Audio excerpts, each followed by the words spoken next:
सुप्रभात। हिंदी की कक्षा में 11वीं के छात्र छात्राओं का स्वागत है। मैंने एक प्रश्न आप लोगों से पूछा था। कई बार ऐसी चीजें कही जाती हैं या हम लोगों ने पढ़ा भी है, शास्त्र में भी, किताबों में भी, कि जब कभी एक बार ईश्वर से पूछते हैं, उनके सामने जब गुरु और ईश्वर दोनों एक साथ उपस्थित हो जाते हैं, कि मैं पहले किसे प्रणाम करूं? कि गुरु गोविंद दो खड़े काके लागू पाए, बलिहारी गुरु आपने जिन गोविंद दियो बताया। माने कि गुरु के कहने से पहले ही यहाँ पे ईश्वर जो है, गोविंद का अर्थ ईश्वर, वो बता देते हैं कि आप पहले गुरु को प्रणाम कीजिए, क्योंकि मुझ तक पहुंचने का मार्ग या सत्य का मार्ग या धर्म का मार्ग या भक्ति का मार्ग जो भी है, वो आपको गुरु की प्रेरणा से ही प्राप्त होगी। यानी हर स्थिति में गुरु को क्या है, श्रेष्ठ साबित किया गया है, यहां तक कि ईश्वर से भी। वहां पर एक इस प्रकार का कथन कहना मास्टर साहब के द्वारा धनराम को कि तेरे दिमाग में तो लोहा भरा है रे, विद्या का ताप कहां लगेगा इसमें, कहां तक उचित है। इसी प्रश्न पर चर्चा करते हुए मैंने पिछली कक्षा समाप्त की थी और मैंने आप लोगों से पूछा था कि क्या एक गुरु की तरफ से, एक शिक्षक की तरफ से ऐसा कहना वो भी एक छात्र को उचित है अथवा अनुचित? यहां पे पूरी तरह से यह अनुचित है। जब गुरु को श्रेष्ठ साबित किया गया है ईश्वर से भी, तो यहां गुरु का ही उत्तरदायित्व है, गुरु का ही ये कर्तव्य है कि बालक भले ही वह थोड़ा सा पढ़ने में पीछे है, यहां पे हम लोग मंद बुद्धि का भी शब्द का भी प्रयोग नहीं कर सकते हैं, क्योंकि वर्तमान में ये सारे शब्द वर्जित हो गए हैं, इनका प्रयोग वांछनीय है, नहीं कर सकते हम किसी को मंद बुद्धि का बालक भी नहीं कर सकते। इसीलिए देखिएगा बार बार सीबीएसई जो पैटर्न है, जो हमारा करिकुलम है, या जो यहाँ पे क्यों साइंटिफिक कहा जाता है, इन्हीं कारणों से कहा जाता है। क्या कहते हो? Special child. क्यों कहते हो? इसीलिए कहते हैं कि उनके अंदर वो कोई ना कोई एक गुण है, ऐसी विशेषता है जिस क्षेत्र विशेष में वो अपना नाम रोशन कर सकते हैं, आगे बढ़ सकते हैं। आजकल खेल कूद से लेकर विभिन्न क्षेत्रों में आप लोगों ने देखा होगा, पहले जो हम लोग कहते थे अपाहिज शब्दों का प्रयोग करते थे, ऐसे शब्द भी वर्जित क्यों हो गए? इसीलिए हो गए क्योंकि कहीं ना कहीं ये सारे शब्द एक नकारात्मकता के भाव को जन्म देते हैं। इसीलिए धीरे धीरे क्या किया गया है, शिक्षा के क्षेत्र से लेकर प्रत्येक वास्तविक जीवन के क्षेत्र में भी ऐसे शब्दों को वर्जित कर दिया गया। सर्वोच्च न्यायालय से भी कई ऐसे आदेश आ गए हैं, उनको अतिरिक्त देखभाल की आवश्यकता है, उनको उस तरह के परिवेश में परवरिश करने की आवश्यकता है जिससे वह अपने लिए एक लक्ष्य निर्धारित कर सके।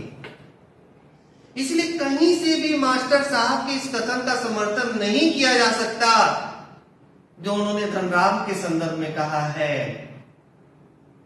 यह कतई उचित नहीं था उनके द्वारा ऐसा कहना कि तुम्हें कभी ज्ञान की प्राप्ति नहीं होगी, तुम कभी विद्या का अर्जन नहीं कर पाओगे। हो सकता है कि उनके इसी नकारात्मकता के भाव ने उसे हतोत्साहित कर दिया हो और वह अपनी तीसरी कक्षा के बाद से अपनी पढ़ाई को फिर अग्रसर न कर पाया हो। तो किसी भी दृष्टिकोण से मैंने आप लोगों से बार बार कहा, ये स्वीकार योग्य नहीं है। कभी भी एक अध्यापक को अपने बच्चों के लिए ऐसे शब्दों का प्रयोग नहीं करना चाहिए जो उसके भीतर नकारात्मकता के भाव को जन्म दे। कभी नहीं। अपने थैले से 5-6 दरातियां निकालकर उन्होंने धनराम को धार लगाने के लिए पकड़ा दी थी। और देखिए दूसरी बड़ी गलती मास्टर साहब की यहाँ पर, इतना ही नहीं, उन्होंने वो फसलों को काटने के लिए या घासों को काटने के लिए जो दरातियां होती है, हंसों की तरह की होती हैं, वो दे दी और बोले कि ले जाओ, इस पर धार लगा कर ले आना। क्या यह उसका पैसा था? अगर उसके पिता लोहार थे तो इसमें उसका क्या दोष था? शिक्षा किसी भी जात पात छुआछूत ऊंच नीच अमीरी गरीबी को नहीं मानती।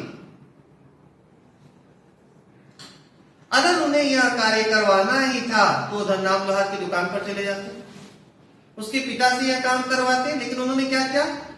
पहले तो उसके ऊपर अपने बैग बाड़ों से प्रहार किया। दूसरा क्या किया उन्होंने काम? वो हंसुआ निकालकर, दरातियां निकालकर उन्हें दे दिया कि आप ले जाओ, इस पर धार लगाकर ले आना। किताबों की विद्या का ताप लगाने की सामर्थ्य धनराम के पिता की नहीं थी। और देखिए यहाँ पिता की भी यही सोच है, यही मानसिकता है। यहाँ पे रचना करने इन प्रसंगों का उल्लेख इसलिए किया है कि अपनी सोच को बदलने की आवश्यकता है, अपनी मानसिकता को बदलने की आवश्यकता है। परंपरा के नाम पर जो रूढ़ियां चली आ रही हैं, समाज में एक जो भेदभाव का रूप देखने को मिल रहा है, उसको तोड़ने की आवश्यकता है।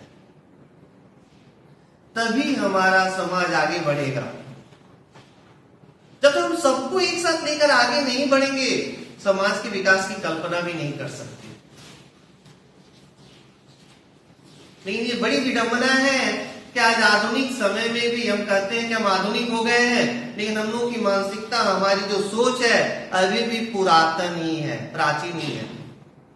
मानसिकता के स्तर पर, सोचने के स्तर पर अभी भी हम लोग आधुनिक नहीं हुए हैं, और यही सत्य है।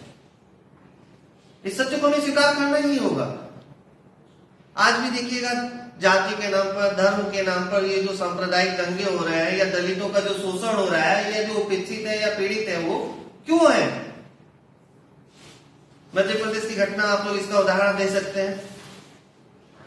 मनुष्य की अमानवीयता का उदाहरण भी मैंने पिछली कक्षा में आप लोगों को बताया था, वो उससे भी आप लोग परिचित हो। वही दूसरी तरफ भी घटना दिखाई दे रही है कि कैसे पशु जो है, जिन्हें हम पशु कहते हैं, वो बल्कि मानवता को प्रदर्शित कर रहे हैं।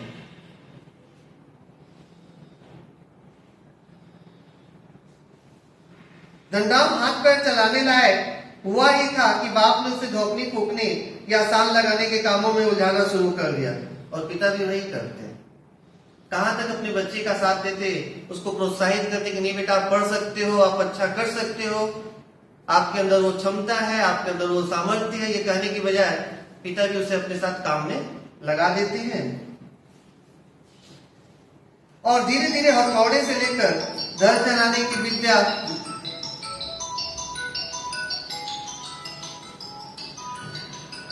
धन चलाने की विद्या सिखाने लगा। फर्क इतना ही था कि जहां मास्टर त्रिलोक सिंह उसे अपनी पसंद का बैग चुनने की छूट दे देते थे, वहां गंगाराम इसका चुनाव स्वयं करते थे। धनराम के पिता का नाम था गंगाराम, वो इसका चुनाव स्वयं करते थे कि किस बैग, मैंने किस भी वस्तु से या हथियार से उसको मारना है।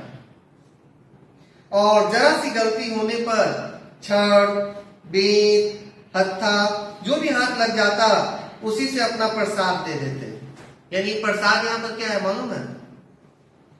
कोई खाने की वस्तु नहीं है। प्रसाद शब्द यहाँ पे प्रतीक है सजा का। उनके हाथ में जो भी वस्तु आ जाती थी, उसी को चला के मार देते थे या उसी से मार देते थे। उन्हें यह भी नहीं लगता था कि उससे धनराम को कितनी चोट लगेगी, इसकी परवाह तनिक भी नहीं थी। एक तरफ मास्टर साहब मानसिक स्तर पर उसका शोषण कर रहे हैं, तो दूसरी तरफ पिता के द्वारा भी वह शोषित है, क्योंकि पिता ने बार बार उसके मानस पटल पर यह अंकित कर दिया था कि बेटा हम लोहार जाति से हैं और हमारा काम है लोहे से संबंधित वस्तुओं का निर्माण करना। क्यों एक लोहार जाति का लड़का अपने जीवन में आगे नहीं बढ़ सकता?